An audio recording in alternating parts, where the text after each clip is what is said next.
നമസ്കാരം. ഒരു പകലിൻ്റെ സമഗ്രമായ വാർത്താ ചിത്രവുമായി ലൈവ് അറ്റ് 6 PM ആരംഭിക്കുകയാണ്. നമുക്ക് പരിശോധിക്കാം ആദ്യം പ്രധാനപ്പെട്ട വാർത്ത. സിദ്ധാർത്ഥിന്റെ മരണത്തിൽ അന്വേഷണ രേഖകൾ CBIക്കൊടുവിൽ കൈമാറി. പെർഫോമയും വിജ്ഞാപനവും കൈമാറിയത് ഇമെയിൽ മുഖേന. CBI അന്വേഷണം വൈകിയത് അന്വേഷിക്കാൻ മുഖ്യമന്ത്രിയുടെ നിർദ്ദേശം. ആഭ്യന്തര സെക്രട്ടറി റിപ്പോർട്ട് നൽകണം. CBI വൈകിയത് ഉദ്യോഗസ്ഥ വീഴ്ച കൊണ്ടോ? SFI പ്രതികളെ രക്ഷിക്കാനുള്ള ഇടപെടലെന്ന ആരോപണം. പ്രതിപക്ഷ നേതാവിനെ കണ്ട് സിദ്ധാർത്ഥിന്റെ പിതാവ്.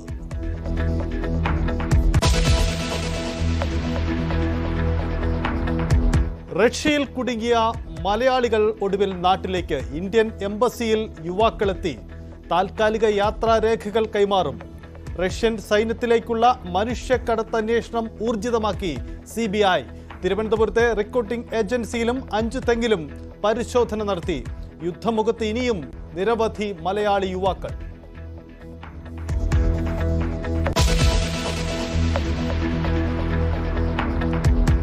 ഭാരത് മാതാ മുദ്രാവാക്യം BJPയുടെ കുത്തകയല്ലെന്ന മുഖ്യമന്ത്രിയുടെ പരാമർശം ചർച്ചയാക്കി സമൂഹ മാധ്യമങ്ങൾ. അസീമുള്ള ഖാൻ വിളിച്ചതാണെങ്കിലും ഭാരത് മാതാ മുദ്രാവാക്യം ഉപേക്ഷിക്കില്ലെന്ന് സംഘപരിവാർ. പൗരത്വ നിയമവിരുദ്ധ റാലികളിലൂടെ രാഷ്ട്രീയം പറയാനുള്ള CPMന്റെ നീക്കം വോട്ടാകുമോ? അധികാരത്തിലെത്തിയാൽ CAA പിൻവലിക്കുമെന്ന് AK ആന്റണി.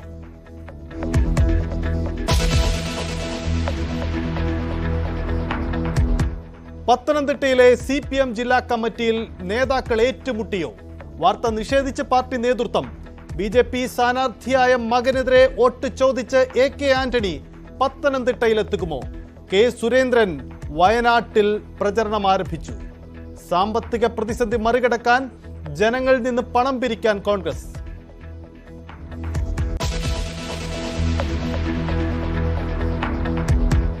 കണ്ണൂർ കീഴടക്കുന്നതാര്? ചെങ്കോട്ടയിൽ തിരിച്ചുവരവിനൊരുങ്ങി CPM. K സുധാകരന്റെ കരുത്തിൽ വിജയം ആവർത്തിക്കാൻ കോൺഗ്രസ്. മുൻ കോൺഗ്രസ് നേതാവിനെ കളത്തിലിറക്കിയുള്ള BJPയുടെ തന്ത്രം ചലനമുണ്ടാക്കുമോ? ന്യൂസ് 18 മെഗാ ഷോ ഗോധ ഇന്ന് കണ്ണൂർ മണ്ഡലത്തിൽ.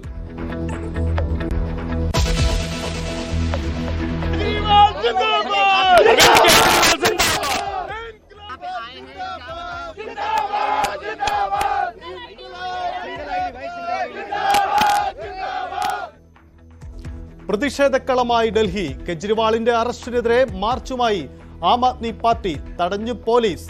ജലപീരങ്കി പ്രയോഗിച്ചു. കെജ്രിവാളിന്റെ രാജി ആവശ്യപ്പെട്ടുള്ള BJP മാർച്ചിലും സംഘർഷം.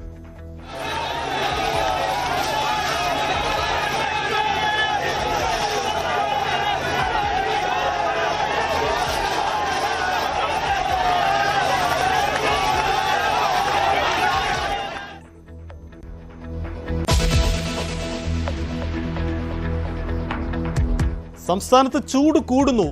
തൃശൂരിൽ ചൂട് 40 ഡിഗ്രിക്ക് മുകളിൽ. 11 ജില്ലകളിൽ താപനില ഉയരുമെന്ന് മുന്നറിയിപ്പ്.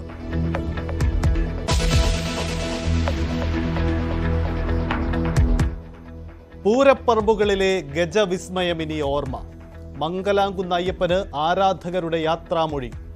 അയ്യപ്പനെ കാണാൻ മംഗലാംകുന്ന് തറവാട്ടിലേക്ക് ആരാധകരുടെ ഒഴുക്ക്.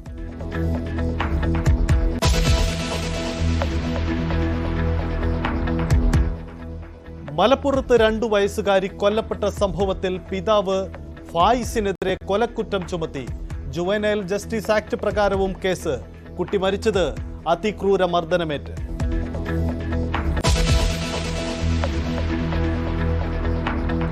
ന്യൂസ് 18 കേരളം പുറത്തുവിട്ട പെരുമ്പാവൂർ അനസിന്റെ അധോലോക ബന്ധത്തിൽ പ്രതികരണവുമായി നടൻ വിനയ് ഫോർട്ട്. അനസ് ഗുണ്ടാത്തലവനെന്ന് അറിയാതെയാണ് ഉദ്ഘാടനത്തിന് പോയതെന്ന് നടൻ. ന്യൂസ് 18 കേരളത്തോട് എല്ലാം തുറന്നു പറഞ്ഞ ഔറംഗസേബിനെ ATS ചോദ്യം ചെയ്തു.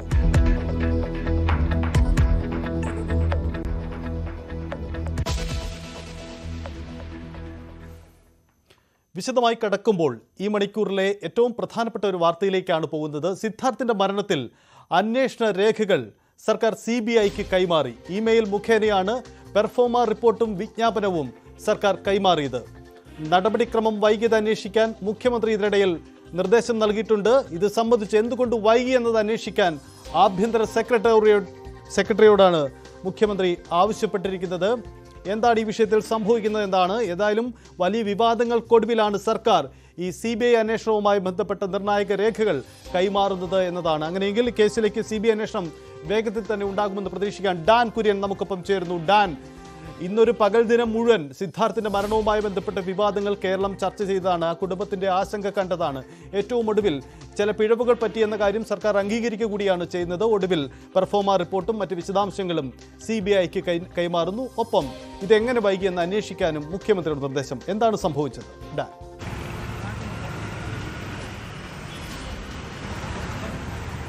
സജിത്ത്, മുഖ്യമന്ത്രിയുടെ ഓഫീസിൽ നിന്ന് ആഭ്യന്തര വകുപ്പിൽ നിന്ന് ഇതുമായി ബന്ധപ്പെട്ട ഓർഡർ കൈമാറുന്നതിൽ അതോടൊപ്പം തന്നെ CBIക്ക് അന്വേഷണം കൈമാറിക്കൊണ്ട് വിജ്ഞാപനം പുറപ്പെടുവിച്ചതിന് ശേഷം തുടർ നടപടികൾ വേഗത്തിലാക്കുന്നതിൽ ഗുരുതരമായ വീഴ്ച സംഭവിച്ചിട്ടുണ്ട് എന്ന ബോധ്യത്തിന്റെ അടിസ്ഥാനത്തിൽ തന്നെയാണ് ആഭ്യന്തര വകുപ്പ് സെക്രട്ടറിയോട് മുഖ്യമന്ത്രി തന്നെ നിർദ്ദേശം നൽകിയിരിക്കുന്നത്. അടിയന്തരമായി അന്വേഷിച്ച് ഇത് സംബന്ധിച്ച റിപ്പോർട്ട് സമർപ്പിക്കാൻ. അങ്ങനെയാണ് എങ്കിൽ വീഴ്ച പറ്റിയവർക്കെതിരെ ഒരുപക്ഷെ കടുത്ത നടപടികൾ ഉണ്ടാകുമെന്ന സൂചനകൾ തന്നെയാണ് മുഖ്യമന്ത്രിയുടെ ഓഫീസിൽ നിന്ന് ലഭ്യമാകുന്നത്. എന്തായാലും വലിയ തരത്തിൽ വിവാദമായതിന് പിന്നാലെയാണ് സംസ്ഥാന പോലീസ് അന്വേഷിച്ചിരുന്ന കേസിന്റെ അന്വേഷണം CBIക്ക് കൈമാറുക എന്നൊരു നിർണായകമായ നീക്കത്തിലേക്ക് സംസ്ഥാന സർക്കാർ എത്തിയത്. പക്ഷേ അതുമായി ബന്ധപ്പെട്ട വിജ്ഞാപനം പുറത്തിറക്കി തുടർ നടപടികൾ നടത്തുന്നതിൽ പോലീസിന് ഗുരുതരമായ വീഴ്ച സംഭവിച്ചിട്ടുണ്ട് എന്ന വിമർശനം ഉയർന്നതിന് പിന്നാലെ തന്നെയാണ് മുഖ്യമന്ത്രിയുടെ നിർദ്ദേശത്തിന്റെ പശ്ചാത്തലത്തിൽ സംസ്ഥാന പോലീസ് മേധാവി തന്നെ നടപടി വേഗത്തിലാക്കാൻ തീരുമാനമെടുത്തത്. അതിന് പിന്നാലെയാണ് തിരുവനന്തപുരത്ത് നിന്ന് സൈബർ സെല്ലിന്റെ DYSP ഉൾപ്പെടെയുള്ള ഉദ്യോഗസ്ഥരെ ഡൽഹിയിലേക്ക് ഇതുമായി ബന്ധപ്പെട്ട രേഖകൾ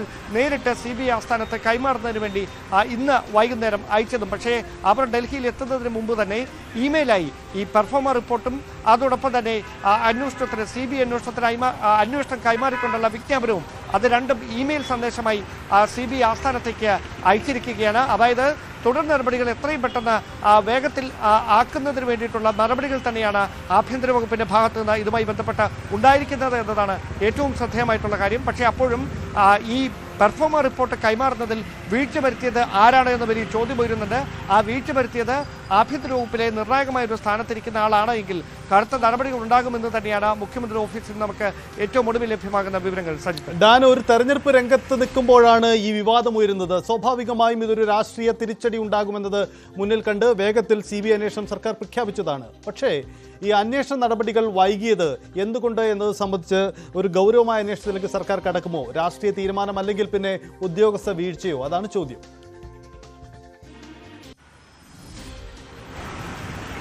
സ്വാഭാവികമായി ആദ്യഘട്ടത്തിൽ സിദ്ധാർത്ഥിന്റെ ദുരൂഹ മരണവുമായി ബന്ധപ്പെട്ട വലിയ തരത്തിലുള്ള വിവാദങ്ങൾ അത് സർക്കാരിനെയും അതോടൊപ്പം തന്നെ പൂക്കോട് പാർട്ടി നേതൃത്വത്തെയും ഒക്കെ വലിയ തരത്തിൽ പ്രതിരോധത്തിലാക്കുന്ന തരത്തിലുള്ള ആരോപണങ്ങളും വിവാദങ്ങളും ഉയർന്നതാണ്. അതിനിടയിലാണ് സിദ്ധാർത്ഥിന്റെ പിതാവിന് നീതി ലഭിച്ചു നൽകണം, ആ കുടുംബത്തിന് നീതി വേണമെന്ന ആവശ്യം ഉന്നയിച്ചുകൊണ്ട് പ്രതിപക്ഷ യുവജന സംഘടനയുടെ നേതൃത്വത്തിൽ സെക്രട്ടേറിയറ്റ് പടിക്കൽ മാർച്ച് തുടങ്ങിയത്. അത് വലിയ തരത്തിൽ ഒരു അനിഷ്ട സംഭവങ്ങളിലേക്ക് തന്നെ വഴിമാറുന്ന പശ്ചാത്തലത്തിലാണ് ഈ പിതാവ് തന്നെ മുഖ്യമന്ത്രിയെ നേരിൽ കണ്ട് CBIക്ക് അന്വേഷണം കൈമാറാൻ പോലീസ് അല്ലെങ്കിൽ ആഭ്യന്തര വകുപ്പ് തയ്യാറാകണമെന്ന ആവശ്യം മുമ്പോട്ട് വെച്ചത്. ആ അഭ്യർത്ഥന മാനിച്ചുകൊണ്ട് തന്നെയാണ് അന്ന് തന്നെ മുഖ്യമന്ത്രി ഈ CBIക്ക് കേസിന്റെ അന്വേഷണം കൈമാറിക്കൊണ്ടുള്ള ഉത്തരവിറക്കുന്നത്. പക്ഷേ പിന്നീട് അങ്ങോട്ട് സംഭവിച്ചത് തുടരുക. ഇപ്പോൾ സിദ്ധാർത്ഥിന്റെ പിതാവ് ജയപ്രകാശ് തന്നെ തത്സമയം നമുക്കൊപ്പം ചേരുന്നു. ശ്രീ ജയപ്രകാശ്, എന്തായാലും താങ്കളുടെ പ്രതിഷേധവും ദുഃഖവും ഒക്കെ ഇന്ന് ഞങ്ങൾ കേട്ടതാണ്, കണ്ടതാണ്. ഒടുവിൽ മുഖ്യമന്ത്രിയുടെ ഓഫീസിൽ നിന്നും വേഗത്തിലുള്ള ചില നീക്കങ്ങൾ ഉണ്ടാവുകയും ഈ പെർഫോമ റിപ്പോർട്ടുകൾ അടക്കം ഇപ്പോൾ CBIക്ക് കൈമാറി എന്നാണ് മനസ്സിലാവുന്നത്. എങ്ങനെയാണ് താങ്കളുടെ ആദ്യ പ്രതികരണം? ഹലോ, പറഞ്ഞോളൂ. ഇപ്പോഴാണ് ഈ കണ്ടത് ഇങ്ങനത്തെ ഈ റിപ്പോർട്ട് കൈമാറിയെന്നൊക്കെ. പക്ഷെ ഞാനിപ്പോ അതിശയപ്പെടുന്നത് ഇപ്പോഴാണോ കൈമാറുന്നതെന്ന്. ഞാൻ രാവിലത്തെ പത്രം കണ്ടപ്പോഴോ അല്ലെങ്കിൽ അവർ പറയുന്നത് എല്ലാം കൈമാറി എന്നാ പറഞ്ഞുകൊണ്ടിരുന്നത്.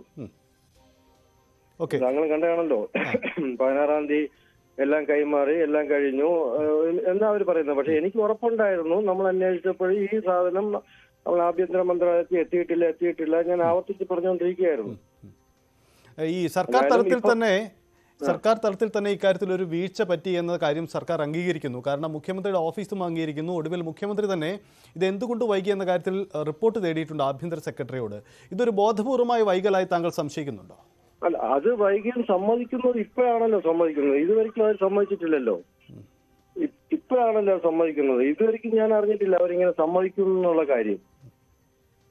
ഇപ്പോഴാണ് ഞാൻ അറിയുന്നത്. ആ ന്യൂസ് കണ്ടപ്പോഴേ അറിഞ്ഞത് ഈ വൈകിട്ടുണ്ട്, സമ്മതിച്ചിട്ടുണ്ട്. ഇതുവരെയ്ക്കും പറയുന്നത് എല്ലാം നല്ല നേർവഴിക്കാണ് പൊയ്ക്കൊണ്ടിരിക്കുന്നത്. അവർക്ക് റിപ്പോർട്ട് എല്ലാം കൊടുത്തിട്ടുണ്ട്.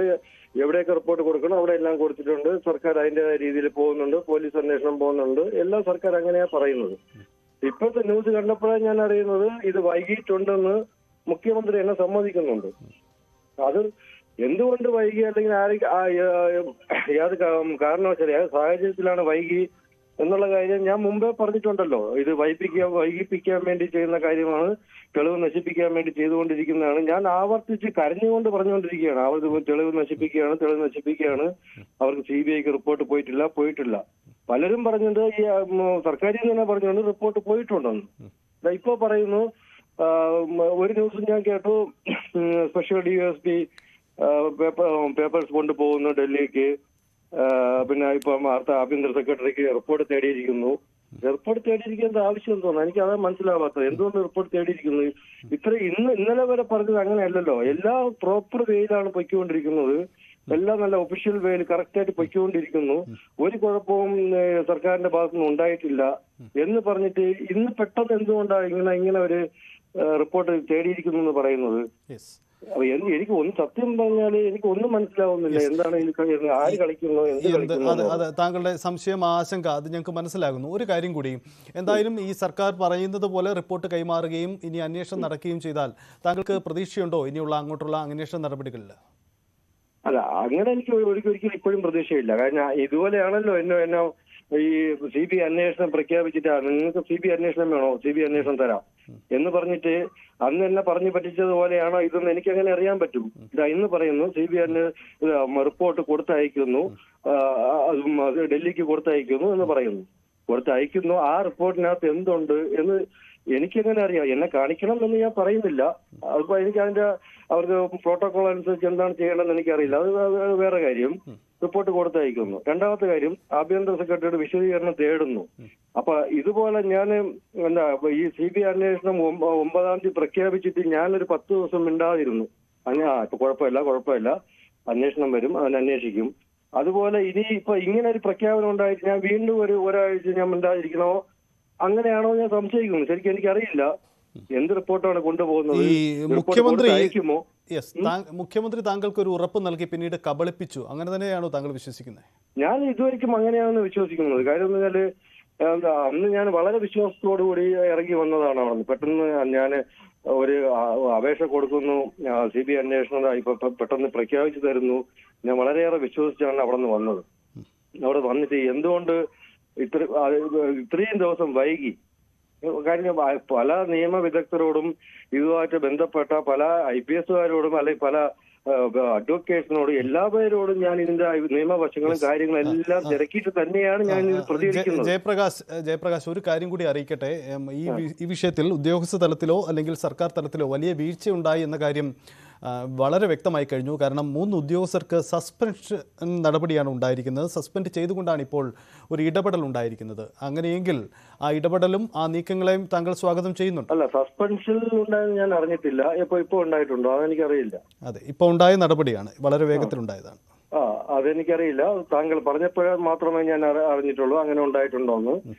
സസ്പെൻഷൻ അതുവരെ എന്തിനാ കാത്തു നിന്നത്? ഞാൻ സത്യം പറയാം, ഇപ്പോഴേ ഞാൻ അറിഞ്ഞത് അങ്ങനെയാണെങ്കിൽ എന്തുകൊണ്ടാണ് ഇത്രയും നാൾ കാത്തു നിന്നത്? അപ്പൊ ഇതിന്റെ ഇടയിൽ ആരാ തടയിട്ടത്? തീർച്ചയായിട്ടും ശ്രീ ജയപ്രകാശ്, താങ്കൾ ഒന്ന് ടെലിഫോൺ ലൈനിൽ തുടരുക. അതിന്റെ വിശദാംശങ്ങൾ താങ്കൾക്ക് തന്നെ കേൾക്കാം. ഡാൻ കുര്യൻ തിരുവനന്തപുരത്ത് നിന്നും വിശദാംശങ്ങൾ പങ്കുവയ്ക്കും. ഡാൻ, എന്താണ് സംഭവം? ഇതിൽ ഏത് തരത്തിലുള്ള ഇടപെടലാണ് ഇപ്പോൾ ഉണ്ടാവുന്നത്?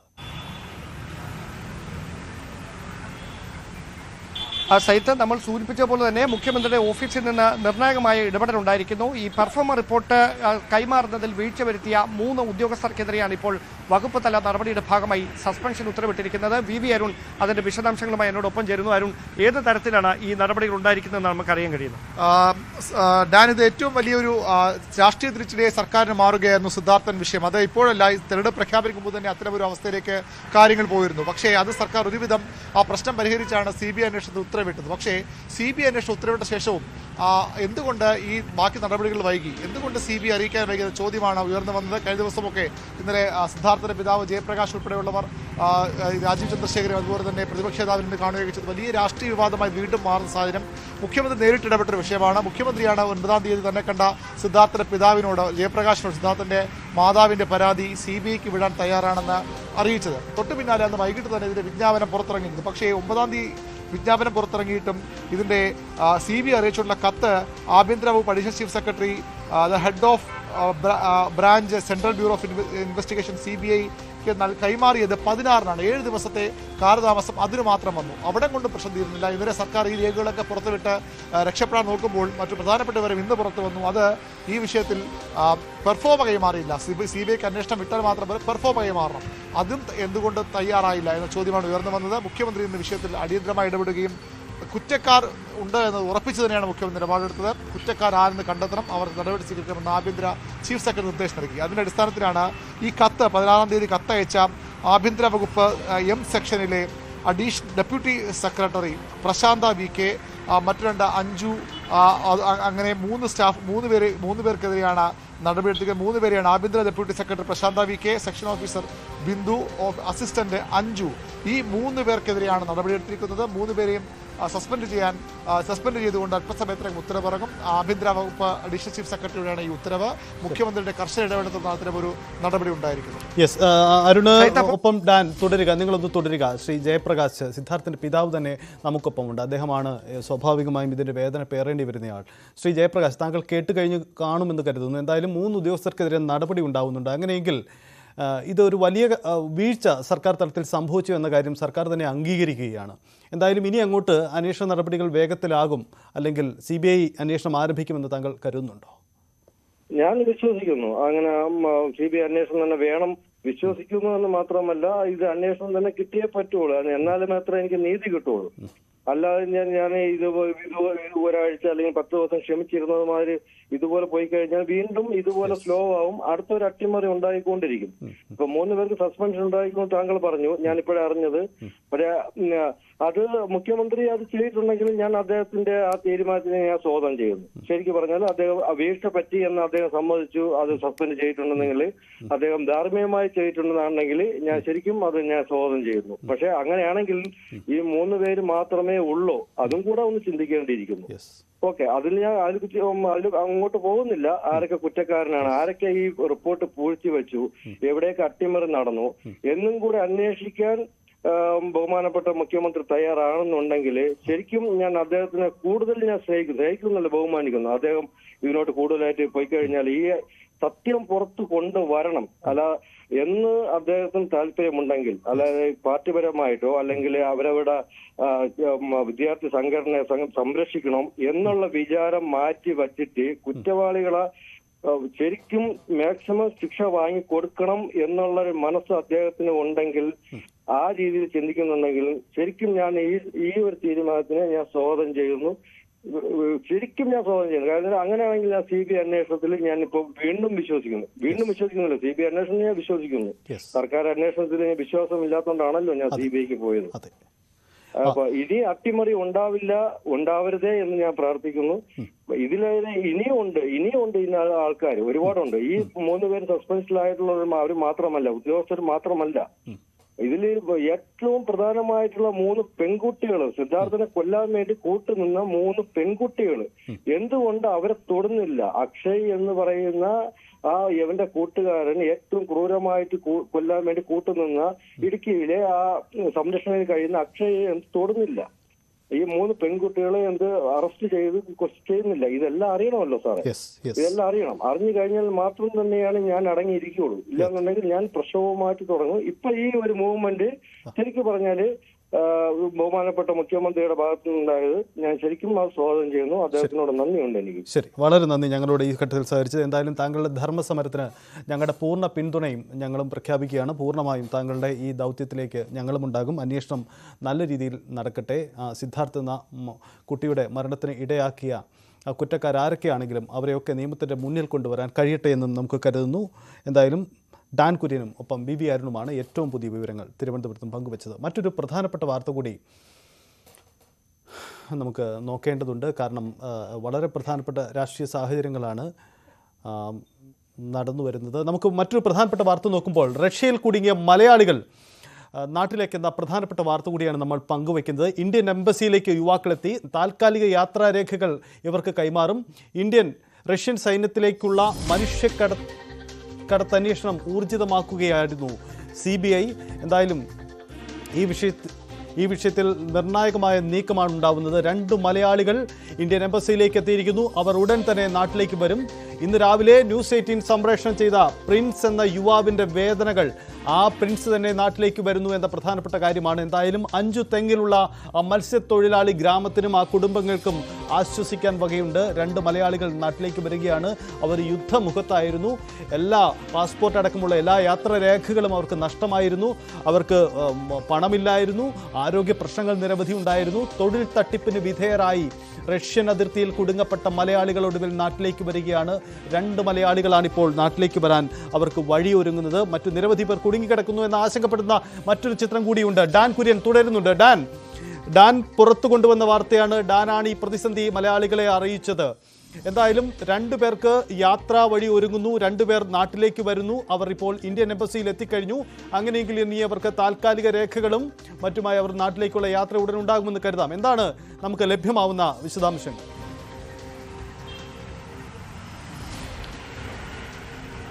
സജിത്ത്, കഴിഞ്ഞ 2 ദിവസം മുമ്പാണ് ഈ വിനീതിൻ്റെയും അതോടൊപ്പം തന്നെ പ്രിൻസിൻ്റെയും ശബ്ദരേഖകൾ നമ്മൾ റഷ്യയിൽ നിന്നുള്ള ഈ കുടുങ്ങിക്കിടക്കുന്ന ഇന്ത്യൻ പൗരന്മാരായ 5 തെങ്ങ് സ്വദേശികളായ ഈ 2 യുവാക്കളുടെ ശബ്ദരേഖകൾ നമ്മൾ പുറത്തുവിട്ടത്. അതിൽ പ്രിൻസാണ് നമ്മളോട് ഏറ്റവും ഒടുവിൽ ഇന്നലെ നമ്മൾ പുറത്തുവിട്ട ഈ ശബ്ദരേഖയിൽ വ്യക്തമാക്കിയത്.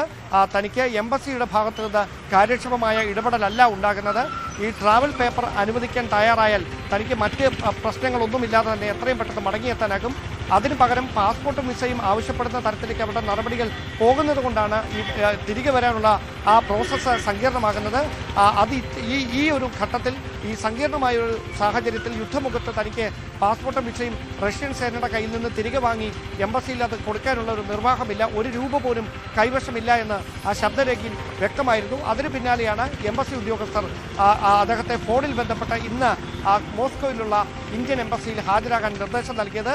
ഇന്ന് രാവിലെ തന്നെ അതിനനുസരിച്ച് അദ്ദേഹം പ്രിൻസ് എംബസിയിലെത്തി. തുടർന്ന് ഈ നടപടിക്രമങ്ങൾ വേഗത്തിലാക്കിയിരുന്നു. അവിടുന്ന് ട്രാവൽ പേപ്പർ ഇവർക്ക് അനുവദിച്ചുവെന്ന സൂചനകളാണ് നമുക്ക് ലഭിക്കുന്നത്. അങ്ങനെയാണെങ്കിൽ എത്രയും പെട്ടെന്ന് തന്നെ അവർക്ക് നാട്ടിലേക്ക്, കേരളത്തിലേക്ക് മടങ്ങിയെത്താനാകും. സമാനമായ തരത്തിലാണ് നേപ്പാളി പൗരന്മാരെ അടക്കം നേപ്പാളിൽ നിന്ന് ഈ ട്രാവൽ പേപ്പർ അനുവദിച്ച് തിരികെ കൊണ്ടുവരുന്ന നടപടികൾ സ്വീകരിച്ചത്. പക്ഷേ 125-ലേറെ ഇന്ത്യൻ പൗരന്മാർക്ക് ഈ ട്രാവൽ പേപ്പർ അനുവദിക്കുന്നതിൽ തടസ്സങ്ങൾ നേരിട്ടതോടെയാണ് അവർ വിവിധ സ്ഥലങ്ങളിലായി കുടുങ്ങിക്കിടക്കുന്ന സാഹചര്യമുണ്ടായത്. നമുക്കറിയാം, പ്രിൻസിന് പുറമെ 5 തെങ്ങിൽ നിന്ന് തന്നെ ടിനുവുണ്ട്, വിനീതുണ്ട്. ഇവരിൽ ആരാണ് പ്രിൻസിനൊപ്പം രക്ഷപ്പെടുക, അല്ലെങ്കിൽ ഈ നാട്ടിലേക്ക് ആദ്യഘട്ടത്തിൽ എത്താൻ പറ്റുക എന്ന കാര്യത്തിൽ വ്യക്തത വരേണ്ടതുണ്ട്. എന്തായാലും കുടുംബവുമായി അടക്കം നമ്മൾ സംസാരിക്കുമ്പോൾ എംബസിയിലേക്ക് പോകുന്നതിന് മുമ്പ് ഇന്ന് എംബസിയിലേക്ക് എത്താൻ നിർദ്ദേശിച്ചിട്ടുണ്ട് എന്ന കാര്യം മാത്രമേ അവർക്കും അറിയാൻ കഴിഞ്ഞിട്ടുള്ളൂ. തുടർന്നുള്ള വിവരങ്ങൾ പ്രിൻസിൽ നിന്ന് തന്നെ അറിയാനായി കാത്തിരിക്കുകയാണ് അവരെ. ഒരുപക്ഷെ വൈകാതെ തന്നെ പ്രിൻസിന് അത്തരം സൂചനകൾ നമുക്കും ലഭ്യമാക്കാൻ കഴിയുമെന്ന് തന്നെയാണ് പ്രതീക്ഷിക്കുന്നത്. സൈദ്, യെസ് ഡാൻ, അതാണ് സാഹചര്യം. എന്തായാലും ആ കുടുംബാംഗങ്ങളുമായി ബന്ധപ്പെടാൻ നമ്മളും ശ്രമിക്കുന്നുണ്ട്. ഡാൻ, എന്തായാലും വളരെ ആശ്വാസകരമായ വാർത്തയാണ്. കാത്തിരിപ്പിനൊടുവിൽ അവർ നാട്ടിലേക്ക് തിരികെ മടങ്ങി വരുന്നു എന്നതാണ്. ഡാൻ, പക്ഷേ നമ്മളെ ആശങ്കപ്പെടുന്ന കാര്യം, മലയാളികൾ ഇനിയും നിരവധി പേരുണ്ട്, അതിനുമപ്പുറം ഇന്ത്യക്കാർ നിരവധി പേരുണ്ട്. അതിൻ്റെ ഒരു വ്യാപ്തി വലുതാണ്. അതുകൊണ്ട് ഈ രക്ഷാദൗത്യം, അവരെ നാട്ടിലേക്ക് മടക്കി കൊണ്ടുവരാനുള്ള ദൗത്യം, അത് വളരെ വിപുലപ്പെടുത്തണം. കൂടുതൽ ആർജവത്തോടെ കാര്യങ്ങൾ നീങ്ങേണ്ടതുണ്ട്. അങ്ങനെയല്ലേ ഡാൻ? തീർച്ചയായിട്ടും അത് സങ്കീർണമായൊരു ദൗത്യം തന്നെയാണ്. ഈ പ്രിൻസും വിനീതും നൽകിയ സൂചനകളുടെ അടിസ്ഥാനത്തിൽ 4 പേർ അവരുടെ അടുക്കിൽ മലയാളികളായുണ്ട്. ഈ 3 5 തെങ്ങ് സ്വദേശികൾക്ക് പുറമെ പൊഴിയൂരിൽ നിന്നുള്ള ഒരാൾ കൂടിയാണ് അവർക്കൊപ്പം മറ്റൊരു ക്യാമ്പിലുള്ളത് എന്ന വിവരങ്ങളാണ് ഇവർക്കും ലഭിച്ചിട്ടുള്ളത്. പക്ഷേ അതിനപ്പുറത്തേക്ക് കൂടുതൽ ഇന്ത്യൻ പൗരന്മാർ അവിടെ എത്തിയിട്ടുണ്ട് എന്ന കാര്യം വിനീതിൻ്റെ ശബ്ദ സന്ദേശത്തിൽ തന്നെ സ്ഥിരീകരിച്ചതാണ്. ലിസ്റ്റ് ടെൻസിലാണ് വിനീതും ടിനുവും ഉള്ളത് എന്നാണ് നമുക്ക് ഏറ്റവും ഒടുവിൽ ലഭ്യമായ വിവരങ്ങളുടെ അടിസ്ഥാനത്തിൽ സ്ഥിരീകരിക്കാൻ കഴിയുന്നത്. പക്ഷേ പിന്നീട് വൈകാതെ തന്നെ അവരെ മറ്റൊരു സ്ഥലത്തേക്ക് മാറ്റും. ഉക്രൈൻ അതിർത്തിയാണ് അവിടെ. കാരണം യുദ്ധം നിരന്തരം നടന്നുകൊണ്ടിരിക്കുകയാണ്. അങ്ങനെ യുദ്ധം ചെയ്യുന്നതിനിടയിലാണ് പ്രിൻസിന് കഴിഞ്ഞ ദിവസം ഗുരുതരമായി പരിക്കേൽക്കുന്ന സാഹചര്യം ഉണ്ടായത്. എന്തായാലും പരിക്കുകൾ ഭേദപ്പെട്ട് ചികിത്സയിൽ തുടരുന്നതിനിടെ കുടുംബാംഗങ്ങളെ ഫോണിൽ ബന്ധപ്പെട്ടാണ് ഇത്തരത്തിൽ കബളിപ്പിക്കുന്നത് കബളിപ്പിക്കപ്പെട്ടിരിക്കുന്നു, റഷ്യൻ സൈന്യത്തിലേക്കാണ് റിക്രൂട്ട് ചെയ്തത്, യുദ്ധമുഖത്താണ്, എത്രയും പെട്ടെന്ന് രക്ഷിക്കാനുള്ള നടപടികൾ സ്വീകരിക്കണമെന്ന പ്രിൻസിന്റെ ശബ്ദ സന്ദേശം പുറത്തു വരുന്നത്. അതോടെയാണ് പുറം ലോകത്തേക്ക് ഇങ്ങനെ ഒരു വാർത്ത എത്തുന്ന സാഹചര്യം ഉണ്ടായത്. എന്തായാലും ഒരു കാര്യം ഉറപ്പാണ്, ഈ 3 അഞ്ചുതംഗ സ്വദേശങ്ങളിൽ ഒതുങ്ങുന്ന ഒരു റിക്രൂട്ട്മെന്റ് തട്ടിപ്പല്ല നടന്നിരിക്കുന്നത്. രാജ്യത്തെ വിവിധ സംസ്ഥാനങ്ങളിൽ നിന്നായി 125-ലേറെ പൗരന്മാർ സമാനമായ തരത്തിൽ ഈ റഷ്യയുടെ യുദ്ധമുഖത്ത് നിയോഗിക്കപ്പെട്ടിരിക്കുകയാണ്. അവിടെ ജീവനോടെ തന്നെ സുരക്ഷിതമായി നാട്ടിലെത്തിക്കുന്നതിന് വേണ്ടിയിട്ടുള്ള നടപടികൾ വിദേശകാര്യ മന്ത്രാലയത്തിന്റെ ഭാഗത്ത് നിന്ന് സ്വീകരിക്കുമെന്ന അറിയിപ്പ് കഴിഞ്ഞ ദിവസങ്ങളിൽ തന്നെ പുറത്തു വന്നിരുന്നു. പക്ഷേ 2-3 പേരെ മാത്രമായി ഒരുമിച്ച് അങ്ങനെ രക്ഷപ്പെടുത്തുന്നതിലേക്ക് ഒതുങ്ങത്തില്ല, എല്ലാവരെയും ഒരുമിച്ച് രക്ഷപ്പെടുത്താനാണ് അവർ നോക്കുന്നത് എന്ന വിവരങ്ങളാണ് വിദേശകാര്യ മന്ത്രാലയത്തെ ഉദ്ധരിച്ചുകൊണ്ട് ഉദ്യോഗസ്ഥർ കഴിഞ്ഞ ദിവസം അറിയിച്ചതും. അതാണ് സാഹചര്യം. എന്തായാലും ആശ്വാസകരമായ വാർത്തയാണ് ഡൽഹിയിൽ നിന്നും വരുന്നത്. ഇന്ത്യൻ എംബസിയിലേക്ക് 2 പേർ എത്തിയിരിക്കുന്നു. അവർ ഉടൻ തന്നെ ഡൽഹിയിലേക്ക് എത്തും. അതിനുശേഷം നാട്ടിലേക്കുള്ള യാത്രയാണ്. ഇനിയും നിരവധി മലയാളികൾ കുടുങ്ങിക്കിടക്കുന്നുണ്ട്. അവരെയും എത്രയും വേഗം തിരിച്ചെത്താൻ കഴിയട്ടെ. ഞങ്ങൾക്കും ഒരു മാധ്യമ ദൗത്യത്തിൻ്റെ വിജയം കൂടിയായി ഇത് മാറുകയും ചെയ്യുകയാണ്. ഒരു ഇടവേളയിലേക്ക് പോകുന്നു, വേഗത്തിൽ മടങ്ങി വരാം. മടങ്ങി വരുമ്പോൾ തെരഞ്ഞെടുപ്പ് വാർത്തകളിലേക്ക് പോകാം. രാജ്യം തെരഞ്ഞെടുപ്പ് ചൂടിൽ. രാജ്യം തെരഞ്ഞെടുപ്പിലേക്ക്. Co presented by Berger paints, 100 years of trust. പൗരത്വ നിയമ ഭേദഗതിക്കെതിരായ റാലികളും പൊതുസമ്മേളനങ്ങളുമാണ് ഇടതുമുന്നണിയുടെ ആയുധം. സംസ്ഥാനത്ത് മലബാർ മേഖലകളടക്കം കേന്ദ്രീകരിച്ചുകൊണ്ട് മുഖ്യമന്ത്രി ഈ റാലികളിലും പൊതുസമ്മേളനങ്ങളിലും പങ്കെടുത്തുകൊണ്ട് കേന്ദ്ര സർക്കാരിനും കോൺഗ്രസിനുമെതിരെ വലിയ മുദ്രാവാക്യങ്ങളും രാഷ്ട്രീയ നീക്കങ്ങളുമാണ് നടത്തുന്നത്. ഇതിൽ ഏറ്റവും പ്രധാനപ്പെട്ട ഒരു നീക്കമായിരുന്നു ഇന്നലെ മുഖ്യമന്ത്രി മലപ്പുറത്ത് സംസാരിച്ചപ്പോൾ ഭാരത് മാതാ കീ ജയ് എന്ന മുദ്രാവാക്യം ആദ്യം വിളിച്ചത് 1857 ഒന്നാം സ്വാതന്ത്ര്യ സമരകാലത്ത് അസീമുള്ള ഖാൻ ആയിരുന്നു എന്ന മുഖ്യമന്ത്രിയുടെ പ്രസ്താവന. അതായത് ഇത് സംഘപരിവാറിനോ BJPക്കോ മാത്രമുള്ള ഒരു മുദ്രാവാക്യമല്ല എന്നതാണ് മുഖ്യമന്ത്രി മുന്നോട്ട് വെച്ച വാദം. ഈ വാദം തെരഞ്ഞെടുപ്പ് രംഗത്ത് വലിയ ചർച്ചകൾക്കിടവയ്ക്കുകയാണ്. പ്രത്യേകിച്ച് സോഷ്യൽ മീഡിയയിലടക്കം ഇത് ചർച്ച നടക്കുന്നു. സംഘപരിവാർ ഗ്രൂപ്പുകൾ അസീമുള്ള ഖാൻ വിളിച്ച മുദ്രാവാക്യമാണെങ്കിലും തങ്ങളത് ഉപേക്ഷിക്കാൻ തയ്യാറല്ലെന്ന നിലപാടും എടുത്തു കഴിഞ്ഞു. സ്വാഭാവികമായും ഇതിൻ്റെ രാഷ്ട്രീയ ചർച്ചകളുടെ രാഷ്ട്രീയം അതുതന്നെയാണ് നമ്മൾ പരിശോധിക്കുന്നത്. അതിനു മുമ്പ് മുഖ്യമന്ത്രി എന്താണ് ഇന്നലെ മലപ്പുറത്ത് പറഞ്ഞത്? വേഗത്തിൽ അതൊന്ന് കേൾക്കാം. ഇപ്പോൾ ചില പരിപാടികളിലൊക്കെ ചില സംഘപരിവാർ നേതാക്കൾ വന്ന് അവരുടെ മുന്നിലിരിക്കുന്ന ആളോട് ഭാരത് മാതാ കി ജയ് എന്ന് വിളിക്കണമെന്ന് പറയുന്നില്ലേ? ഈ ഭാരത് മാതാ കി ജയ് മുദ്രാവാക്യം ആരാണ് ഉണ്ടാക്കിയത്? ഏതെങ്കിലും സംഘപരിവാറുകാരനാണോ? അത് സംഘപരിവാറുകാർക്ക് അറിയുമെന്നറിയില്ല. അയാളുടെ പേര് അസീമുള്ള ഖാൻ എന്നാണ്. അസീമുള്ള ഖാൻ ഈ പറയുന്ന സംഘപരിവാറിൽപ്പെട്ടയാളല്ല എന്നത് അവർക്കറിയുമെന്നറിയില്ല. ഏതായാലും 19-ാം നൂറ്റാണ്ടിൽ മറാം വംശത്തിലെ പേർഷ്യയായിരുന്ന മറാഠ വംശത്തിലെ പേർഷ്യയായിരുന്നു നാനാ സാഹേബ്. അദ്ദേഹത്തിൻ്റെ പ്രധാനമന്ത്രിയായിരുന്നു ഈ പറയുന്ന അസീമുള്ള ഖാൻ. അദ്ദേഹമാണ് ഭാരത് മാതാ കി ജയ് എന്ന മുദ്രാവാക്യം ആവിഷ്കരിച്ചത് എന്നത് ഓർക്കണം. ഒരു മുസ്ലിമാണ് തയ്യാറാക്കിയത് എന്തുകൊണ്ട് ഇനി നാളെ ഭാരത് മാതാ കി ജയ് എന്ന് വിളിക്കേണ്ടതെന്ന് അവർ വെക്കുമെന്നറിയില്ല. അതേപോലെ തന്നെ പഴയ ഒരു ഡിപ്ലോമാറ്റായിരുന്നു ആബിദ് ഹസൻ സഫ്രാനി. അദ്ദേഹമാണ് ജയ് ഹിന്ദ് എന്ന മുദ്രാവാക്യമുണ്ടാക്കിയത്. അപ്പോൾ ജയ് ഹിന്ദും മുസ്ലിമിൻ്റെ സംഭാവനയാണ് എന്നർത്ഥം. അതുകൊണ്ട് മുസ്ലിങ്ങളെയെല്ലാം പാകിസ്ഥാനിലേക്ക് കെട്ടുകെട്ടിക്കണം, അല്ലെങ്കിൽ ഈ രാജ്യം വിട്ടു പോകണം എന്ന് ആക്രോശിക്കുന്ന സംഘപരിവാറുകാർ ഈ ചരിത്രം തിരിച്ചറിയേണ്ടതുണ്ട് എന്നാണ് എനിക്ക് ഈ ഘട്ടത്തിൽ പറയാനുള്ളത്. ഇതായിരുന്നു മുഖ്യമന്ത്രിയുടെ വാക്കുകൾ. ഈ വാക്കുകൾക്കപ്പുറം ഈ പൗരത്വ നിയമ ഭേദഗതി വിഷയം ഇടതുമുന്നണി ഒരു പ്രചരണ വിഷയമാക്കുമ്പോൾ ഇടതുമുന്നണി ഈ വേദികളിൽ പറയുന്ന രാഷ്ട്രീയം അവർക്ക് വോട്ടാകുമോ? CPM അത് വോട്ടാക്കുമോ? അങ്ങനെയെങ്കിൽ അതിൻ്റെ രാഷ്ട്രീയ സാഹചര്യം എന്താ എന്നതാണ് നമ്മൾ പരിശോധിക്കുന്നത്. VB അരുൺ തിരുവനന്തപുരത്ത് നിന്നും ചേരുന്നുണ്ട്. അരുൺ, ഈ കോഴിക്കോട്, കണ്ണൂർ, കാസർഗോഡ്, മലപ്പുറത്ത്, നാളെ അത് കൊല്ലത്തും മുഖ്യമന്ത്രി പൗരത്വ നിയമ ഭേദഗതി വിഷയത്തിലെ റാലികളിലും പൊതുസമ്മേളനങ്ങളിലും പങ്കെടുക്കുകയാണ്. പര്യടന പരിപാടിക്ക് മുമ്പ് മുഖ്യമന്ത്രി തന്നെ ഈ വേദികളിലെത്തി രാഷ്ട്രീയം പറയുമ്പോൾ അത് സംഘപരിവാറിനെതിരെയും കോൺഗ്രസിനെതിരായ മുദ്രാവാക്യമായി മാറും. CPM ഇത് വോട്ടാകുമോ? എന്താണ് CPMന്റെ പ്രതീക്ഷ? വേഗത്തിൽ.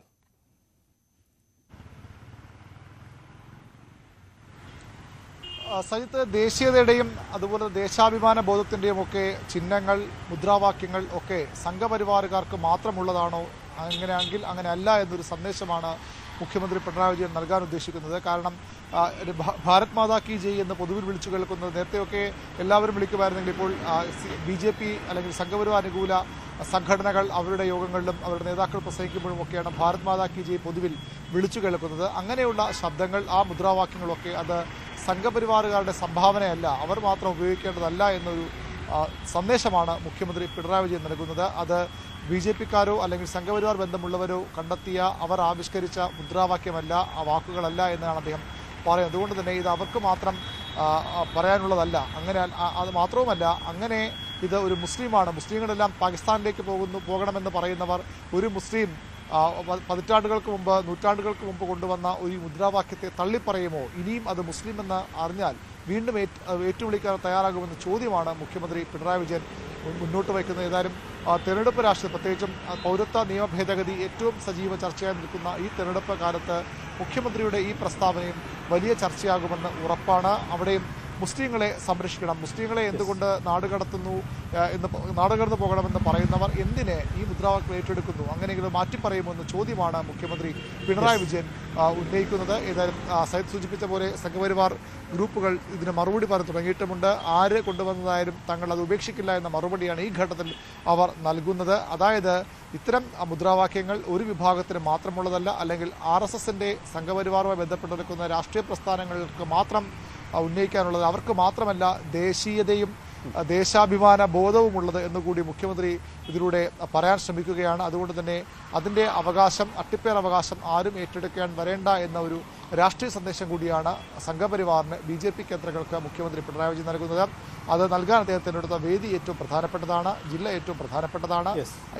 CAക്കെതിരായ പൗരത്വ നിയമ ഭേദഗതിക്കെതിരായ CPMന്റെ റാലി മലപ്പുറത്ത് നടക്കുമ്പോൾ അത് അദ്ദേഹം വളരെ കൃത്യമായി തന്നെ ഒരു രാഷ്ട്രീയ ആയുധമാക്കി അദ്ദേഹം തൊടുത്തു വിടുകയായിരുന്നു. ശരി, അരുൺ പോവരുത്. അരുൺ, ഒരു ചെറിയ കാര്യം കൂടി അരുണോട് ചോദിക്കാനുണ്ട്. അതിനു മുമ്പായി നമുക്ക് AK ആന്റണിയുടെ പ്രതികരണം കൂടി ഒന്ന് നോക്കാം. കോൺഗ്രസിന് ഇത് ഡു ഓർ ഡൈ ഇലക്ഷൻ എന്നതാണ് AK ആന്റണിയുടെ നിലപാട്. ആരോഗ്യം അനുവദിച്ചാൽ പത്തനംതിട്ടയിൽ താൻ പ്രചാരണത്തിനെത്തും. കഴിഞ്ഞ തെരഞ്ഞെടുപ്പിൽ താൻ തിരുവനന്തപുരം കേന്ദ്രീകരിച്ചാണ് പ്രവർത്തിച്ചത്. ഭരണഘടന സംരക്ഷിക്കാൻ മോദിയെ അധികാരത്തിൽ നിന്ന് താഴെയിറക്കേണ്ടത് അനിവാര്യമാണെന്നുമാണ് ആന്റണിയുടെ നിലപാട്. വേഗത്തിൽ അദ്ദേഹത്തിന്റെ വാക്കുകളൊന്ന് കേൾക്കാം. എൻ്റെ ആരോഗ്യസ്ഥിതി അനുസരിച്ചിരിക്കും, അപ്പോഴത്തെ ആരോഗ്യസ്ഥിതി അനുസരിച്ച്. കഴിഞ്ഞ അസംബ്ലി ഇലക്ഷൻ ഞാൻ തിരുവനന്തപുരത്തെ KPCC ആഫീസിൽ കേന്ദ്രീകരിച്ചിട്ടാണ് എൻ്റെ പ്രചരണം നടത്തിയിട്ടുള്ളത്. അതിനുശേഷം ആകെ ഞാൻ തിരുവനന്തപുരം വിട്ടു പോയത് തൃക്കാക്കര ബൈ ഇലക്ഷനിലും പുതുപ്പള്ളി ഇലക്ഷനും മാത്രമാണ്. ഇത്തവണത്തെ എൻ്റെ പ്രചരണം എന്താണെന്ന് എൻ്റെ വരും ദിവസങ്ങളിലെ ആരോഗ്യസ്ഥിതി അനുസരിച്ചായിരിക്കും. ഏതായാലും തിരുവനന്തപുരം കേന്ദ്രീകരിച്ചിട്ട് എന്നെക്കൊണ്ട് കഴിയുന്ന നിലയിൽ, കാരണം ഈ ഇലക്ഷൻ എന്ന് വെച്ചാൽ ഒരു ഡു ഓർ ഡൈ ഇലക്ഷനാണ്. യെസ്, VV അരുൺ തുടരുന്നുണ്ട്. അരുൺ, ഡു ഓർ ഡൈ എന്നാണ് AK ആന്റണി പറയുന്നത്. AK ആന്റണി ഇത് പറയുമ്പോൾ നമുക്ക് പ്രത്യേകം പരാമർശിക്കേണ്ടത് കോൺഗ്രസിൽ സമീപകാലത്ത് ഏറ്റവും കുറവ് സംസാരിക്കുന്ന വ്യക്തിയാണ് AK ആന്റണി. അതിൽ ഏറ്റവും പ്രത്യേകത, തൻ്റെ മകൻ BJP രാഷ്ട്രീയം സ്വീകരിച്ചതിന് ശേഷം ആന്റണി രാഷ്ട്രീയ രംഗത്ത് അത്ര കണ്ടങ്ങ് പ്രതികരണമോ ഇടപെടലോ നടത്താറില്ല. പത്തനംതിട്ടയിൽ പോകുമോ എന്ന ചോദ്യത്തിന് തനിക്ക് ആരോഗ്യം സംബന്ധിച്ചാൽ പോകുമെന്നാണ് പറയുന്നത്. യഥാർത്ഥത്തിൽ AK ആന്റണി പത്തനംതിട്ടയിൽ പ്രചരണത്തിന് പോകുമോ? എന്താണ് ഇതിൻ്റെ രാഷ്ട്രീയം? സയ്യിദ് സൂചിപ്പിച്ച പോലെ AK ആന്റണി സംസാരിച്ചു എന്നതിനാണ് ഏറ്റവും പ്രധാനപ്പെട്ട വാർത്ത. കാരണം അനിൽ ആന്റണി BJPയിലേക്ക് പോയ ശേഷം രാജ്യത്തെ ഏറ്റവും സമുന്നതനായ കോൺഗ്രസ് നേതാക്കളിൽ ഒരാളാണ് ആന്റണി എന്ന കാര്യം തർക്കമില്ല. അങ്ങനെ ഒരാളുടെ മകൻ BJPയിലേക്ക് പോയത് AK ആന്റണി എന്ന പിതാവിന് മാത്രമല്ല, കോൺഗ്രസ് എന്ന രാഷ്ട്രീയ പാർട്ടിക്ക് ഇതിന് വലിയ തിരിച്ചടിയായി ആ ഘട്ടത്തിൽ വിലയിരുത്തപ്പെട്ടതാണ്. അദ്ദേഹം ഇപ്പോൾ BJPയുടെ പത്തനംതിട്ട സ്ഥാനാർത്ഥിയാണ്. അനിൽ ആന്റണിയുടെ കഴിഞ്ഞ ദിവസത്തെ പ്രതികരണങ്ങൾ കൂടി നമ്മൾ വായിക്കേണ്ടതാണ്. ദേശാഭിമാന ബോധമുള്ള ആരും തനിക്കെതിരെ പ്രചരണത്തിനിറങ്ങില്ല. അതായത് തൻ്റെ പിതാവ് ദേശാഭിമാന ബോധമുള്ള ആളാണ് എന്ന് കരുതുന്നു. അതുകൊണ്ട് ആന്റണി അവിടെ തനിക്കെതിരെ പ്രചരണത്തിന് വരില്ല എന്ന പ്രതീക്ഷയാണ് അനിൽ ആന്റണി പങ്കുവച്ചത്. അവിടെയാണ് AK ആന്റണിയുടെ പ്രതികരണം ഏറ്റവും പ്രസക്തമാകുന്നത്. അദ്ദേഹം അവിടെ പോകുമെന്ന് ഉറപ്പിച്ചു പറയാൻ തയ്യാറാകുന്നില്ല. താൻ കഴിഞ്ഞ കുറേ നാളുകളായി KPC ആസ്ഥാനത്താണുള്ളത്. തൃക്കാക്കര ഉപതെരഞ്ഞെടുപ്പിന് മാത്രമാണ് മറ്റു ജില്ലയിലേക്ക് പോയത്. അങ്ങനെയുള്ള താൻ അവിടെ പോകുമെന്നോ ഇല്ലയോ എന്ന് പറയാൻ അദ്ദേഹം തയ്യാറായില്ല. പക്ഷേ പോകില്ല എന്ന് പറയാൻ അദ്ദേഹം തയ്യാറാകുന്നില്ല. അതുതന്നെയാണ് ആന്റണിയുടെ ഒരു നയതന്ത്ര പരമായ ഒരു നീക്കമായി ഇതിനെ കാണേണ്ടതുണ്ട്. ആന്റണി പോയാൽ അത് വലിയ വാർത്തയാണ്. അവിടെ പോയാൽ ആന്റണി ആദ്യം പ്രസംഗിക്കേണ്ടി വരിക തൻ്റെ പ്രിയപുത്രൻ അനിൽ ആന്റണിക്കെതിരെയാകും. ആന്റണി പോയില്ലെങ്കിൽ സ്വാഭാവികമായും എതിരാളികൾ CPM അടക്കമുള്ളവർ അത് വലിയ പ്രചരണ വിഷയമാക്കി മാറ്റുകയും ചെയ്യും. BJPക്ക് ഒരു ആയുധമാണ്. ആന്റണിക്ക് പോലും പത്തനംതിട്ടയിലെ BJP സ്ഥാനാർത്ഥിക്കെതിരെ പറയാനൊന്നുമില്ല. അത്തരം ഒരു രാഷ്ട്രീയം BJPയും ഇവിടെ ചർച്ചയായി കൊണ്ടുവരുമെന്ന് ഉറപ്പാണ്. CPM ആകും ഇതിൽ ഏറ്റവും വലിയ ഗുണഭോക്താക്കൾ. ആന്റണി കൂടി അറിവോടുകൂടിയാണ് അനിലാൻഡ് പോയെന്ന വിമർശനങ്ങൾ പരോക്ഷമായ പലതവണ CPM കേന്ദ്രങ്ങൾ ഉന്നയിച്ചതാണ്. അരുൺ ശരിയാണ്, അതാണ് അരുൺ സൂചിപ്പിച്ചതാണ് അതിന്റെ രാഷ്ട്രീയം. AK ആന്റണി വളരെ നയതന്ത്രപരമായ വിഷയത്തെ കൈകാര്യം ചെയ്യുന്നു എന്നതാണ് അദ്ദേഹത്തിന്റെ വാക്കിൽ നിന്നുള്ളത്. കാരണം പോകുമെന്നോ പോകുകയില്ലയോ എന്നോ ഉറപ്പ് പറയാതെയുള്ള ഒരു നീക്കം അദ്ദേഹം നടത്തുന്നു. വീണ്ടും തെരഞ്ഞെടുപ്പ് രാഷ്ട്രീയം പരിശോധിക്കുമ്പോൾ കോൺഗ്രസ് ദേശീയ തലത്തിൽ തന്നെ കടുത്ത പ്രതിസന്ധി നേരിടുന്നത് സാമ്പത്തിക പ്രതിസന്ധിയാണ്. ആദായ നികുതി വകുപ്പ് അക്കൗണ്ടുകൾ ഫ്രീസ് ചെയ്തതോടെ സംസ്ഥാനങ്ങൾക്ക് പണം നൽകാനില്ല, സ്ഥാനാർത്ഥികൾക്ക് പണം നൽകാനില്ല. ഇതിനെ മറികടക്കാൻ സംസ്ഥാന KPCC നേതൃത്വം, കേരളത്തിലെ KPCC പുതിയൊരു പദ്ധതിക്ക് ഒരുങ്ങിയാണ്. ജനങ്ങളിൽ നിന്ന് പിരിവെടുത്ത് തന്നെയാണ് ഇത്തവണ മുന്നോട്ട് പോകാനുള്ള ഇവരുടെ നീക്കം. കോൺഗ്രസ് നേരത്തെയും ഇത്തരം ഫണ്ട് കണ്ടെത്തിയിരുന്നു എന്നാണ് K. സുധാകരൻ പറയുന്നത്. എന്തായാലും ഇത്തരം ഫണ്ട് സമാഹരണത്തിലൂടെ പ്രതിസന്ധി മറികടക്കാൻ തന്നെയാണ് തങ്ങളുടെ നീക്കമെന്ന് K. സുധാകരനും സ്ഥിരീകരിക്കുന്നു. ഫണ്ടിന്റെ ഒരു പ്രശ്നം, തെരഞ്ഞെടുപ്പ് ഫണ്ടിന്റെ ഒരു പ്രശ്നമുണ്ട് പാർട്ടിക്ക്. അത് പലതവണ വ്യക്തമായിട്ടുണ്ട്. ഇപ്പോൾ ഈ കൂപ്പൺ അടിച്ച് ജനങ്ങൾക്കിടയിൽ വിതരണം ചെയ്ത് ഫണ്ട് പിരിവിനുള്ള തീരുമാനം എടുത്തിട്ടുണ്ട്. തിരുവനന്തപുരത്ത് നിന്ന് വാർത്ത വരുന്നുണ്ട്. വേണ്ടി വന്നാൽ അത് ചെയ്യും. ഇതുവരെ തുടങ്ങിയില്ല. തുടങ്ങേണ്ടി വന്നാൽ തുടങ്ങും. കാരണം കാശില്ലെങ്കിൽ കാശുണ്ടാക്കണ്ടേ. പണ്ട് നമ്മൾ അങ്ങനെ തന്നെയാണല്ലോ കാശുണ്ടാക്കുന്നത്. അതിൽ വലിയ അപമാനമൊന്നും ഞങ്ങൾക്ക് തോന്നിയിട്ടില്ല. ഞങ്ങളെ സംബന്ധിച്ച് ഫണ്ടിന് തടസ്സമുണ്ട്, ഫണ്ടിന് പ്രയാസമുണ്ട്. കാരണം ഫണ്ട് ബാങ്കിൽ നിന്ന് വളരെയേറെ നമ്മുടെ പ്രയാസപ്പെട്ട് നമ്മുടെ ഫണ്ടുകൾ ഫ്രീസ് ചെയ്തുകൊണ്ടിരിക്കുമ്പോൾ സ്വാഭാവികമാണത്. നമ്മൾ അതിലൊരു കുറ്റമൊന്നും പറയാം. ഞങ്ങളുടെ നേതാക്കന്മാരുടെ കയ്യിൽ അങ്ങനെ കള്ളപ്പണമൊന്നുമില്ല. നേരെ രൂപ ബന്ധ പണയേ ഉള്ളൂ നമുക്ക്. അത് ഫ്രീസ് ചെയ്യപ്പെടുമ്പോൾ നമുക്ക് പൈസ ഉണ്ടാവില്ല. അതിന് റെസീറ്റ് അടിക്കണ്ടെങ്കിൽ റെസീറ്റ് അടിക്കും. പാട്ടപ്പിരിവാണെങ്കിൽ പാട്ടപ്പിരിവ് നടത്തേണ്ടി വരും.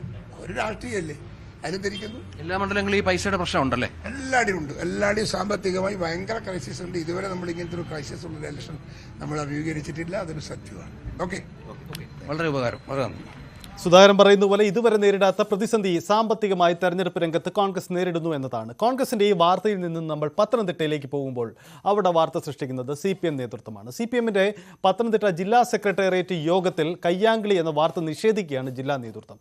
UDFന് വേണ്ടി വാർത്ത ചമയ്ക്കുകയാണെന്നും ഇടതു മുന്നേറ്റം ചെറുക്കാനുള്ള ബോധപൂർവമായ ശ്രമം നടക്കുന്നതായിട്ടുമാണ് ജില്ലാ സെക്രട്ടറി KP ഉദയഭാനു പറയുന്നത്. യോഗത്തിൽ A. പത്മകുമാറും ഹർഷകുമാറും തമ്മിൽ കയ്യാങ്കളി ഉണ്ടായെന്നായിരുന്നു വാർത്ത. വാർത്താ സമ്മേളനത്തിൽ ഇരു നേതാക്കളെയും പങ്കെടുപ്പിച്ചുകൊണ്ടാണ് നേതൃത്വം രംഗത്ത് വന്നത്. ജില്ലാ സെക്രട്ടേറിയറ്റിനെ സംബന്ധിച്ച് മാധ്യമങ്ങളിൽ വന്ന വാർത്ത തികച്ചും അടിസ്ഥാനരഹിതമാണ്. ഇടതുപക്ഷ ജനാധിപത്യ മുന്നണി ഈ തെരഞ്ഞെടുപ്പിൽ ജില്ലയിൽ വലിയ മുന്നേറ്റമാണ് കൈവരിച്ചുകൊണ്ടിരിക്കുന്നത്. ഐസക്കിനെ സംബന്ധിച്ച് ജനങ്ങളുടെ വലിയ സ്വീകാര്യതയാണ് ഉണ്ടായിക്കൊണ്ടിരിക്കുന്നത്. അതിനെ ദുർബലപ്പെടുത്താൻ വേണ്ടി മാധ്യമങ്ങൾ വളരെ ബോധപൂർവമായി സൃഷ്ടിച്ച വ്യാജ വാർത്തയാണ്. അടിസ്ഥാനരഹിതമായ വാർത്ത ജനങ്ങൾ തള്ളിക്കളയണമെന്നാണ് എനിക്ക് അഭ്യർത്ഥിക്കാനുള്ളത്. ഇത്തരം വ്യാജ വാർത്ത നിങ്ങൾ ചെയ്യരുത് എന്നാണ് പറയാനുള്ളത്. മന്ത്രി VN വാസവന്റെ ഈ വിഷയത്തിലുള്ള പ്രതികരണം അത് രസകരമാണ്. യോഗത്തിൽ ബഹളമെന്ന് തോന്നിപ്പിക്കാവുന്ന തർക്കമുണ്ടായി, അതെങ്ങനെ കയ്യാങ്കളിയാകുമെന്നുമായിരുന്നു മന്ത്രിയുടെ പ്രതികരണം. ഒരു പ്രശ്നം ഇവിടെ ഉണ്ടായിട്ട് എനിക്കറിയാം. ഞാൻ അവിടെ ഒരു 10 വരെ ഉണ്ടായിരുന്നു. അവിടെ ഏതെങ്കിലും തരത്തിലുള്ള പ്രശ്നങ്ങൾ ഉണ്ടായതായിട്ട് എൻ്റെ ശ്രദ്ധയിൽപ്പെട്ടില്ല. സാധാരണ ഇതിൽ കമ്മിറ്റി കൂടുമ്പോൾ ഉച്ചത്തിൽ സംസാരിക്കുക, അത് സാധാരണ രീതിയിൽ അഭിപ്രായമുള്ള കമ്മിറ്റിയല്ലേ. അങ്ങോട്ടും ഇങ്ങോട്ടും ഒരു വിഷയത്തിൽ അഭിപ്രായം പറഞ്ഞെന്ന് വിചാരിച്ച് അതെങ്ങനെയാണ് മറ്റേ ബഹളങ്ങളോ അല്ലെങ്കിൽ അടിപിടിയോ കയ്യാങ്കളിയോ ആകുന്നത്. അങ്ങനെ ഒരു സംഭവം അവിടെ ഉണ്ടായിട്ടേ ഇല്ല. അവിടെ വേറെ ആരെങ്കിലും പറയട്ടെ, അല്ലെങ്കിൽ അത് സംഭവിച്ച ആളോട് ചോദിക്കട്ടെ. അടിസ്ഥാനരഹിതമായ ആരോ തെരഞ്ഞെടുപ്പ് സമയത്ത് ഉണ്ടാക്കിയിട്ടുള്ളൊരു വാർത്തയാണ്. തികച്ചും അടിസ്ഥാനരഹിതമാണ്. ഇല്ല, അദ്ദേഹത്തെ ഒരു മർദ്ദിച്ചായിട്ട് അദ്ദേഹം എവിടെയും പറയില്ല. അദ്ദേഹം ഇപ്പം എനിക്ക് തോന്നുന്നു വാർത്താ സമ്മേളനത്തിൽ പോയി സംസാരിച്ചിട്ടുണ്ടാവും. എന്താ രാജ്യം തെരഞ്ഞെടുപ്പിലേക്ക് co-presented by Berger Paints 100 years of trust. മറ്റു വാർത്തകളിലേക്ക് വരുമ്പോൾ സംസ്ഥാനത്ത് 11 ജില്ലകളിൽ വരും ദിവസങ്ങളിൽ ചൂട് കൂടുമെന്നാണ് മുന്നറിയിപ്പ്. തൃശൂർ, കൊല്ലം, പാലക്കാട്, പത്തനംതിട്ട, കോട്ടയം, എറണാകുളം, കോഴിക്കോട്, കണ്ണൂർ, ആലപ്പുഴ, മലപ്പുറം, കാസർഗോഡ് ജില്ലകളിലാണ് ചൂട് കൂടുമെന്നാണ് പ്രവചനം നടന്നിരിക്കുന്നത്. തൃശ്ശൂരിലാണ് കൊടും ചൂട് അനുഭവപ്പെടുക. 40 ഡിഗ്രി വരെയും കൊല്ലം, പാലക്കാട് ജില്ലകളിൽ 31 ഡിഗ്രി സെൽഷ്യസ് വരെയും ചൂട് കൂടുമെന്നും കാലാവസ്ഥാ വകുപ്പ് അറിയിക്കുന്നു. ഈ മാസം 30 വരെ ഉയർന്ന താപനില അനുഭവപ്പെടുമെന്നാണ് കാലാവസ്ഥാ നിരീക്ഷണ കേന്ദ്രം നൽകുന്ന മുന്നറിയിപ്പ്. വീണ്ടും ഇടവേളയിലേക്കാണ് മടങ്ങി വരാം. തിരികെ വരുമ്പോൾ മദ്യനയ കേസിൽ ഡൽഹി മുഖ്യമന്ത്രി അരവിന്ദ് കെജ്രിവാളിന്റെ അറസ്റ്റിൽ പ്രതിഷേധം കടുപ്പിക്കുകയാണ് ആം ആദ്മി പാർട്ടി. പ്രധാനമന്ത്രിയുടെ വസതിയിലേക്ക് മാർച്ച് നടത്താനായി പട്ടേൽ ചൌക്കിൽ സംഘടിപ്പിച്ച ആം ആദ്മി പാർട്ടി നേതാക്കളെയും പ്രവർത്തകരെയും പോലീസ് അറസ്റ്റ് ചെയ്തു നീക്കി. ആം ആദ്മി പ്രതിഷേധം ശക്തമാകുന്നതിനിടെ കെജ്രിവാളിന്റെ രാജി ആവശ്യപ്പെട്ട് BJPയും തെരുവിലിറങ്ങിയതോടെ ഡൽഹി സമരഭൂമിയായി മാറുകയായിരുന്നു. മോദിക്ക് ഏറ്റവും ഭയം കെജ്രിവാൾ എന്ന കുറിപ്പോടെ സാമൂഹ്യ മാധ്യമങ്ങളിൽ Aam Aadmi party DP campaign ഇതിനിടെ ആരംഭിച്ചിട്ടുണ്ട്. ഇ ഡി കസ്റ്റഡിയിലിരിക്കെ രണ്ടാമത്തെ ഉത്തരവ് കെജ്രിവാൾ പുറത്തിറക്കി. എന്നാൽ കെജ്രിവാളിൻ്റേത് നാടകമാണെന്നും നടപടി ആവശ്യപ്പെട്ട് ലഫ്റ്റനന്റ് ഗവർണർക്ക് പരാതി നൽകിയതായും BJP നേതാക്കളും പറയുന്നു. അതിനിടെ BRSS നേതാവ് K കവിതയെ ഡൽഹി റോസ് അവന്യൂ കോടതി 14 ദിവസത്തേക്ക് ജുഡീഷ്യൽ കസ്റ്റഡിയിൽ.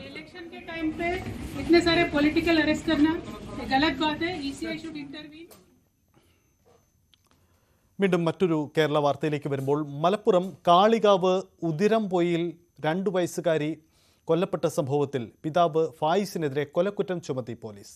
ജുവനൈൽ ജസ്റ്റിസ് ആക്ട് പ്രകാരവും കേസെടുത്തിട്ടുണ്ട്. കുട്ടി മരിച്ചത് അതിക്രൂര മർദ്ദനത്തെ തുടർന്നായിരുന്നു എന്നാണ് പോസ്റ്റ്മോർട്ടം.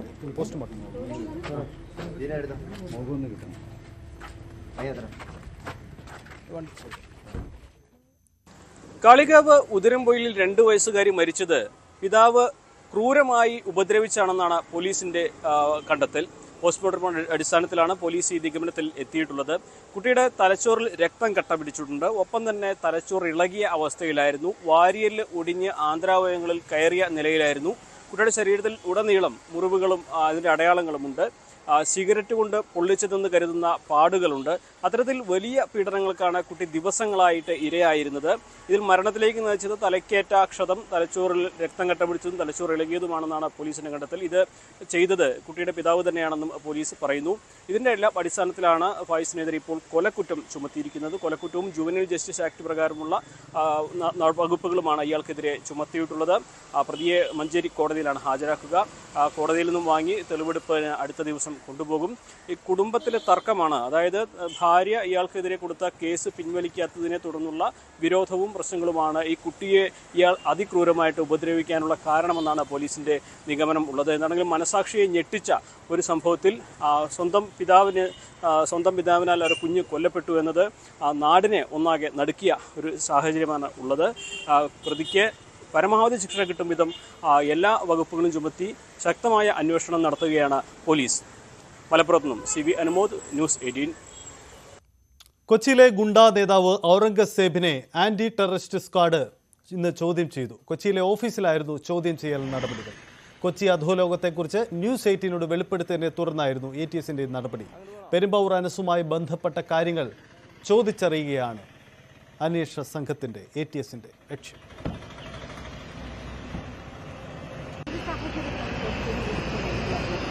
പെരുമ്പാവൂരിനെ പറ്റി ചോദിച്ചറിയണമെന്ന് തോന്നുന്നത് കാര്യങ്ങൾ കറക്റ്റായിട്ട് അറിയില്ല.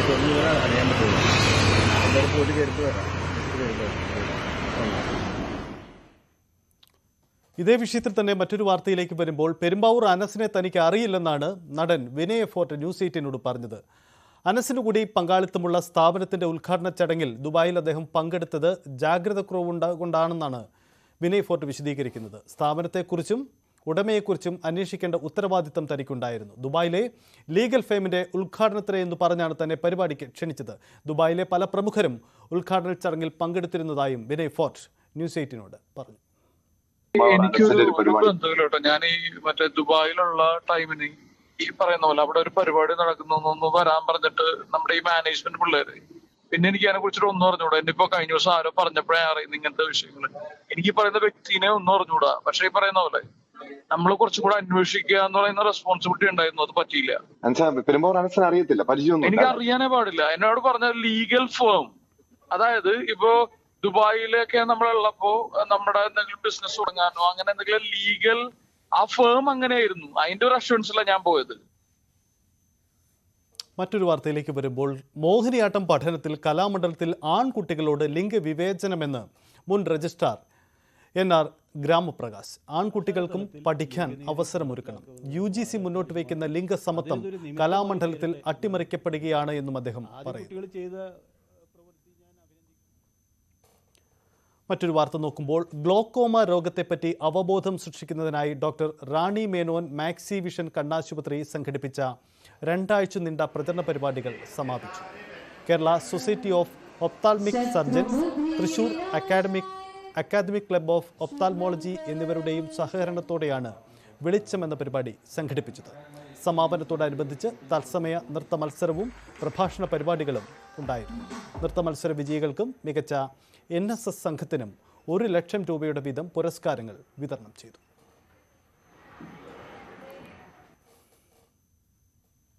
നോക്കാം സ്വർണം വെള്ളി നിരക്കുകൾ.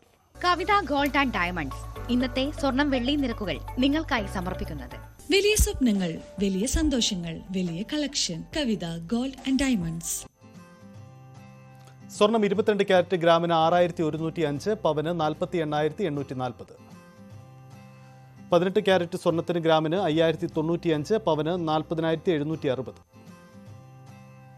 വെള്ളി ഗ്രാമിന് 80 രൂപ, കിലോഗ്രാമിന് 80,000 രൂപ. കവിത ഗോൾഡ് ആൻഡ് ഡയമണ്ട്സ് ഇന്നത്തെ സ്വർണം വെള്ളി നിരക്കുകൾ നിങ്ങൾക്കായി സമർപ്പിക്കുന്നത്. വലിയ സ്വപ്നങ്ങൾ, വലിയ സന്തോഷങ്ങൾ, വലിയ collection. Kavitha gold and diamonds. Live at 6 PM അവസാനിപ്പിക്കുന്നതിന് മുമ്പായി നമുക്ക് മറ്റൊരു വാർത്ത കൂടി വേഗത്തിൽ നോക്കാം. ആലത്തൂർ ലോക്സഭാ തെരഞ്ഞെടുപ്പിൽ BJP സ്ഥാനാർത്ഥി പ്രൊഫസർ TN സരസുവിനെ പ്രധാനമന്ത്രി ഫോണിൽ വിളിച്ച് സംസാരിച്ചു.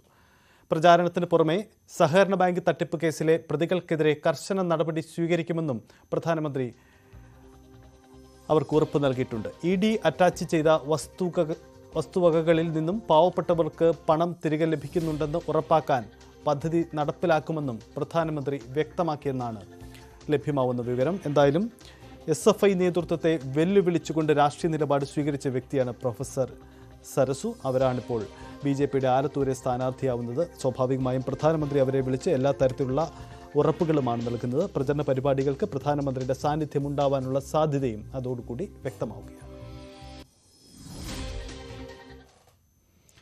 ഇതോടുകൂടി ലൈവ് അറ്റ് 6 PM അവസാനിക്കുകയാണ്. ഇനി പ്രൈം ഡിബേറ്റ് കാണാം.